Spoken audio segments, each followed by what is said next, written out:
আজ বিশ্বকবির জন্মজয়ন্তীতে শ্রদ্ধার্ঘ্য হিসেবে আমার এই ছোট্ট পরিবেশনা কেমন লাগলো তোমাদের অবশ্যই জানিও। তোমাদের ভালোবাসা ও মতামতই আমার অনুপ্রেরণা। আমি অন্তঃপুরের মেয়ে। চিনবে না আমাকে? তোমার শেষ গল্পের বইটি পড়েছি শরৎবাবু, বাসি ফুলের মালা। তোমার নায়িকা এলোকেশীর মরণ দশা ধরেছিল ৩৫ বছর বয়সে। ২৫ বছর বয়সের সঙ্গে ছিল তার রেষারেষি। দেখলেন, তুমি মহোদশয় বটে, জিতিয়ে দিলে তাকে। নিজের কথা বলি, বয়স আমার অল্প। একজনের মন ছুঁয়েছিল আমার এই কাঁচা বয়সের মায়া। তাই জেনে পুলক লাগতো আমার দেহে। ভুলে গিয়েছিলেম অত্যন্ত সাধারণ মেয়ে আমি। আমার মতো এমন আছে হাজার হাজার মেয়ে।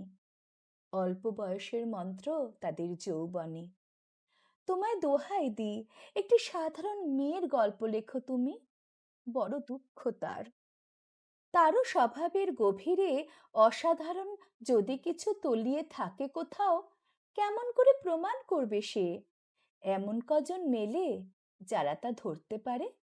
কাঁচা বয়সের জাদু লাগে ওদের চোখে। মন যায় না সত্যের খোঁজে। আমরা বিকিয়ে যাই মরীচিকার দামে। কথাটা কেন উঠল তা বলি। মনে করো, তার নাম নরেশ। সে বলেছিল কেউ তার চোখে পড়েনি আমার মতো। এত বড় কথাটা বিশ্বাস করব যে সাহস হয় না।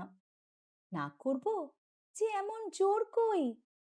একদিন সে গেল বিলেতে। চিঠিপত্র পাই কখনো বা। মনে মনে ভাবি, রাম রাম, এত মেয়েও আছে সে দেশে। তো তাদের ঠেলাঠেলি ভিড়, আর তারা কি সবাই অসামান্য?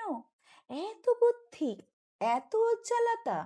আর তারা সবাই কি আবিষ্কার করেছে এক নরেশ সেনকে, স্বদেশে যার পরিচয় চাপা ছিল 10-এর মধ্যে। গ্যালোমেলের চিঠিতে লিখেছে লিজির সঙ্গে গিয়েছিল সমুদ্রে নাইতে। বাঙালি কবির কবিতা কলাইন দিয়েছে তুলে। সেই যেখানে উর্বশী উঠছে সমুদ্র থেকে। তারপরে বালির পরে বসলো পাশাপাশি। সামনে দুলছে নীল সমুদ্রের ঢেউ, আকাশে ছড়ানো নির্মল সূর্যালোক। লিজি তাকে খুব আস্তে আস্তে বললে, এই সেদিন তুমি এসেছ, 2 দিন পরে যাবে চলে। ঝিনুকের 2টি খোলা, মাঝখানটুকু ভরা থাক একটি নিরেট অশ্রুবিন্দু দিয়ে। দুর্লভ, মূল্যহীন। কথা বলবার কি অসামান্য ভঙ্গি। সেই সঙ্গে নরেশ লিখেছে, কথাগুলি যদি বানানো হয় দোষ কি? কিন্তু চমৎকার। হিরে বসানো সোনার ফুল কি সত্য? তবুও কি সত্য নয়? বুঝতেই পারছো।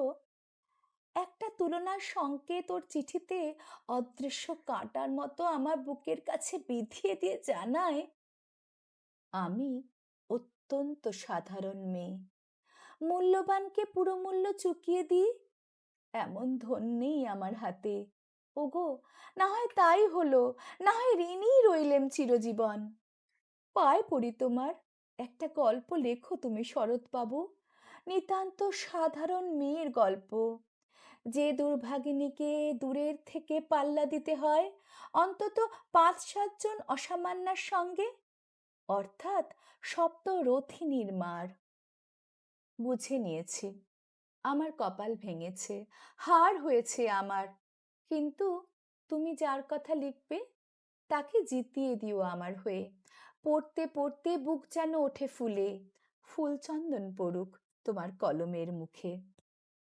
তাকে নাম দিও মালতী। ওই নামটা আমার।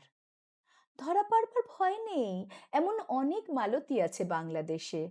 তারা সবাই সামান্য মেয়ে। তারা ফরাসি জার্মান জানে না, কাঁদতে জানে। কি করে জিতিয়ে দেবে?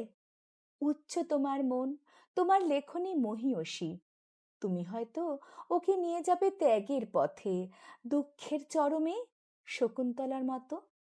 দয়া করো আমাকে, নেমে এসো আমার সমতলে। বিছানায় শুয়ে শুয়ে রাত্রির অন্ধকারে দেবতার কাছে যে অসম্ভব বর মাগি, সে বর আমি পাবো না। কিন্তু পায়ে যেন তোমার নায়িকা। রাখো না কেন নরেশকে 7 বছর লন্ডনে, বারে বারে ফেল করুক তার পরীক্ষায়। আদরে থাক আপন উপাসিকা মণ্ডলীতে।